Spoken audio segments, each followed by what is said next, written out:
Hayit dasturxoni uchun ekler tortini birgalikda tayyorlaymiz. Yurechan bosib qo'ying. Ishimizni haqiqiy Mojito Fresh at Achakova bilan salqinlanib olishdan boshlaymiz. Qozonchamizni birinchi tegini baland olovda sut, sariyog', suv solib qaynatib olamiz.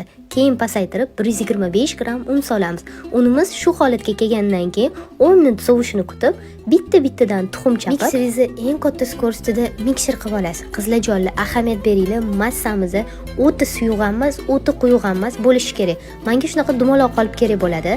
Men massamni 3 ga bo'lib, 80 gradusda 35 minutdan har bitta sloyini pishirib oldim. Umumiy hisobda 3 ta sloy bo'ldi.